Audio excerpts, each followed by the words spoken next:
Hey, what's shaking, folks? This is Big Sexy Yum Yums, coming at you unshaven and in living color. High atop Mount What's His Nuts in Greater Massachusetts. I had such an awesome response to my first show yesterday. Thank you guys so much. You made me feel really welcome.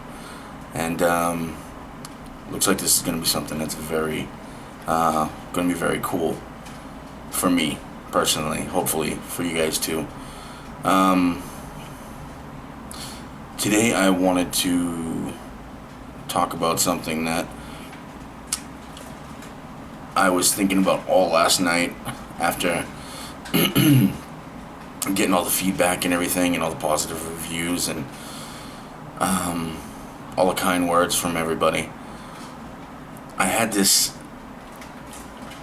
I don't know if it was like an empty feeling, a nagging feeling that there was something missing. And I couldn't figure it out.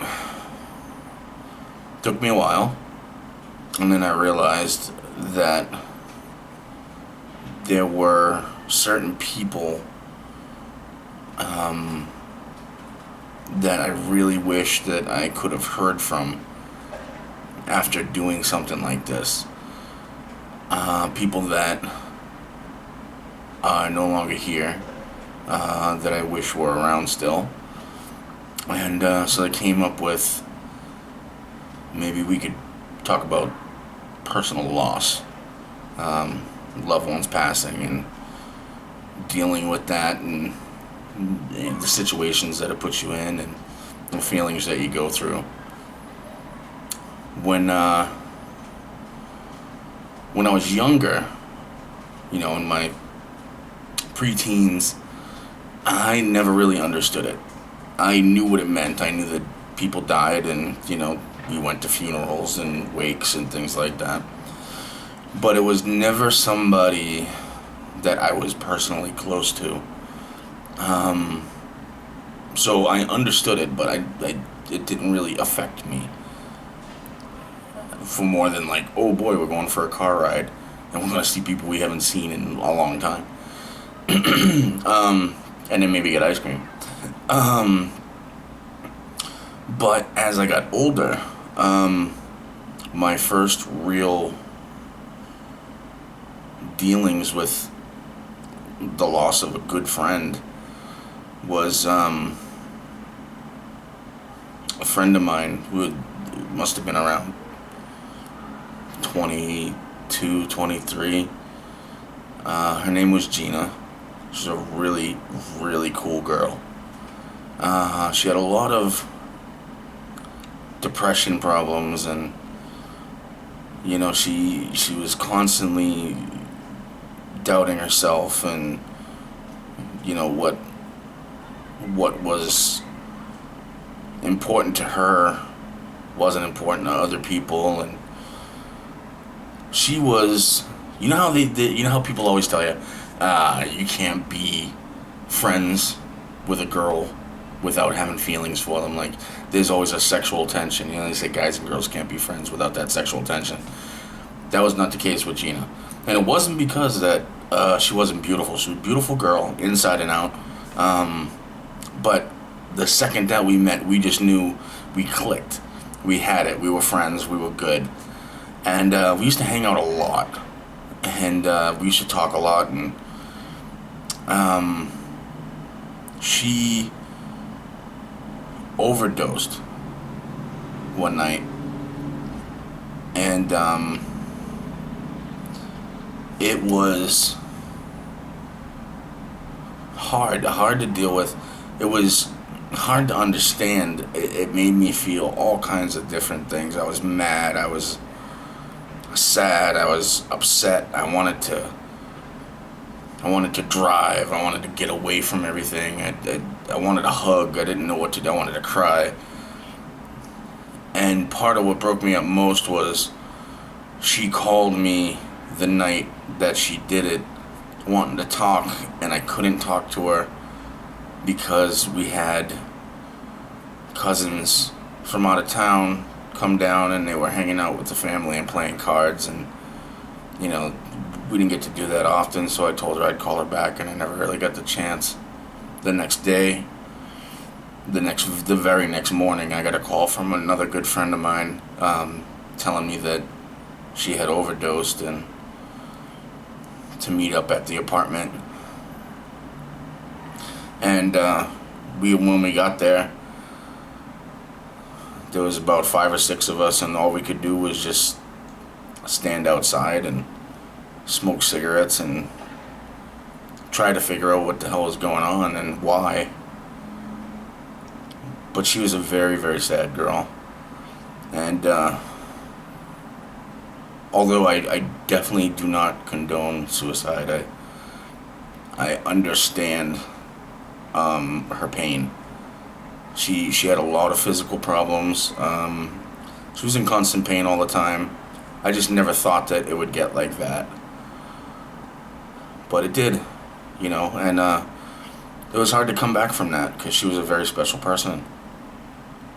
And I kind of thought that it was over. Once the air cleared from that and people started to accept that she was no longer around. She wouldn't be singing those songs that she sang all the time at karaoke, and she wouldn't be at the party making jokes like she always used to. Nobody kind of thought about anything. I know I didn't think about it anymore. I stopped thinking about death after that. And then it happened again a couple years further down the line. My mom had gone from being very control-oriented. She just knew what was going on. She had her hand in everything. She was a very smart, intelligent person, very loving, and she got sick. Started with a brain aneurysm and moved on to multiple other medical problems. And then she got Alzheimer's and dementia.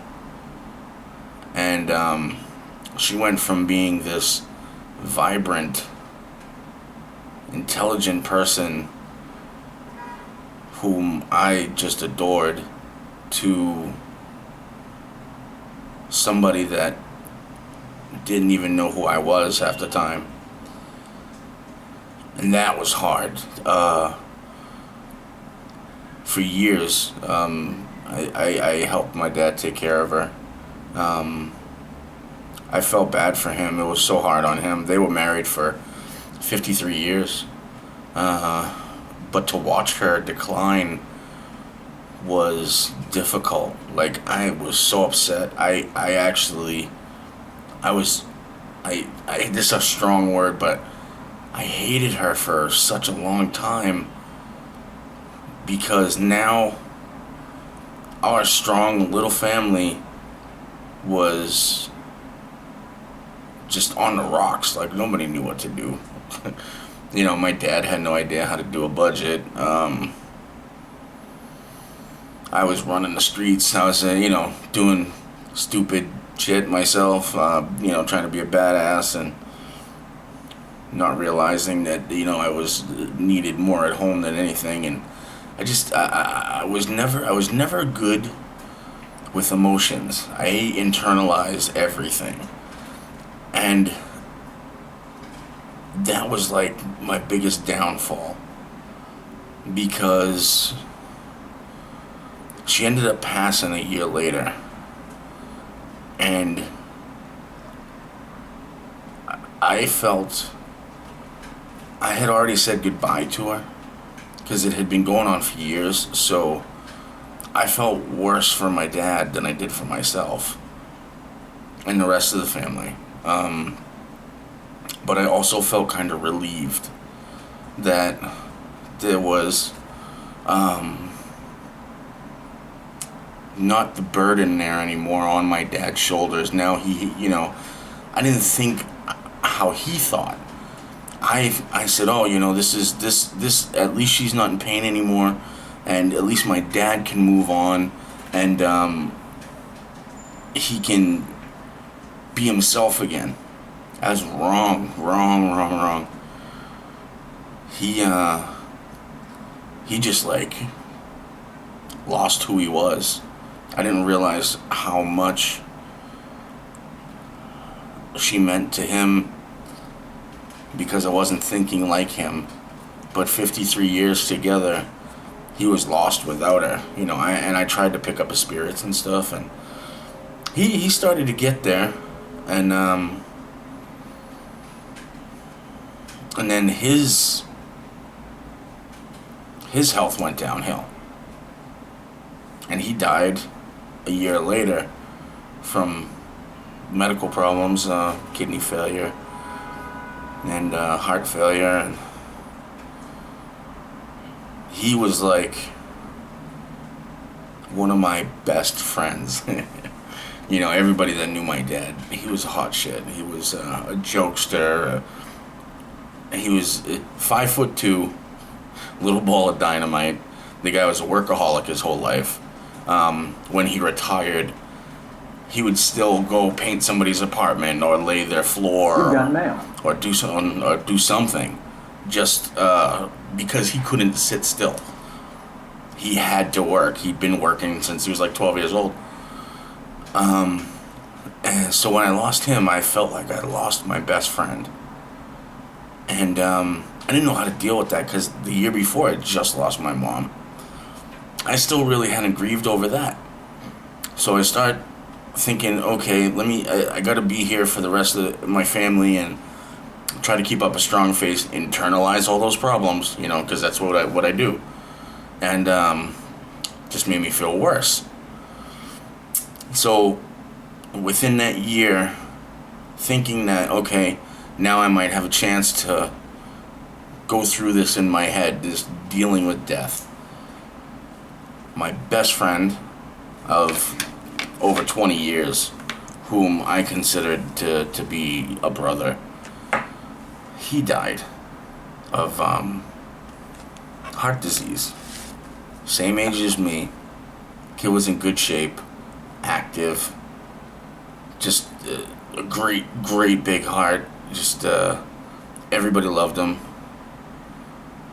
You know, like, he was like that other half of my heart. He was a brother. And I had not one clue how to deal with that. Because now I'm trying to figure out, okay, this is now the third death in 3 years. 3 important people in my life. I've never had to really deal with this before, and now I have nobody to talk to about it. Because there's my best friend is gone, my parents are gone. Now I don't want to talk to anybody about it, so I'm going to internalize everything and just keep it to myself. And that was, it worked for a little while. But a year later, there was one day that I was at home and I was just sitting there. See, because it's hard I'm a giver, so it's hard to take even emotion from people. They want to be there for you, and it's hard to do that when you're a giver. It sounds weird, but it's just the way it is. You don't want to take anything from anybody. You'd rather give everything of yourself to make sure they're okay. And at this point, a year later, nobody needed me. So I guess in my mind, everything was cool. There was time that I could deal with death on my own. And for some reason, when I woke up, I just had that feeling. And it seemed like there was nothing that I could turn on the television, the radio, things that were happening that didn't remind me of those people that I loved. And I started to cry, which I hate to admit. I started to cry, and I couldn't stop for about 4 hours, and it all just came out. Basically, what I want is for people to understand that you don't have to do that. It doesn't mean that you're strong.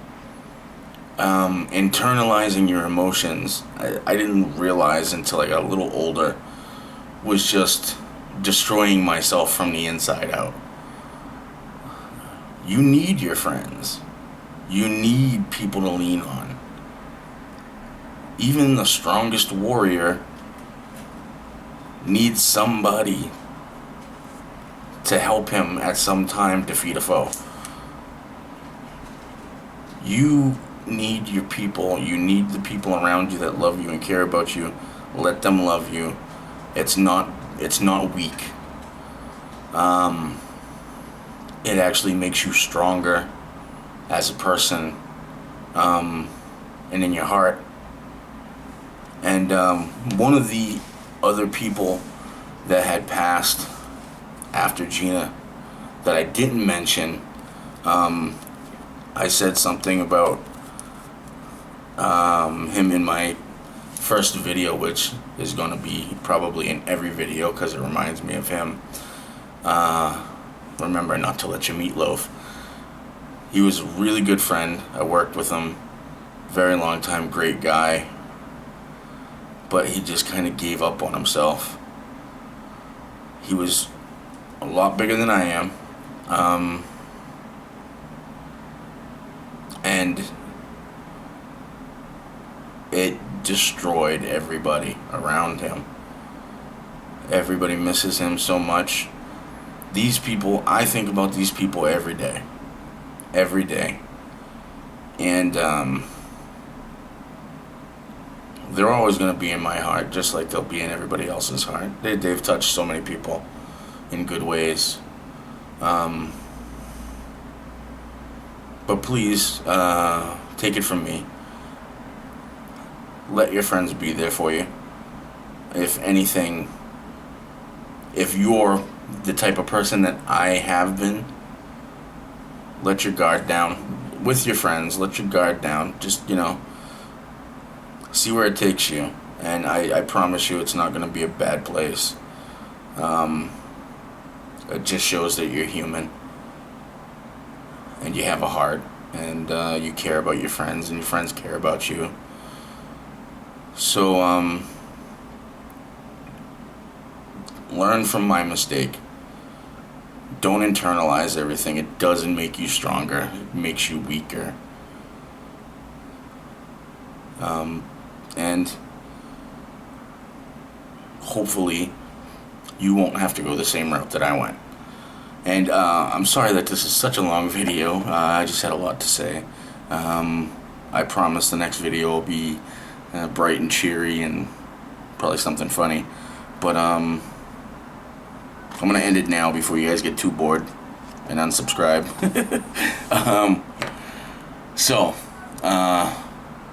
Like a great man once said, don't let your meatloaf. Please feel free to subscribe, like my video, and I will see you guys all next time. Thank you.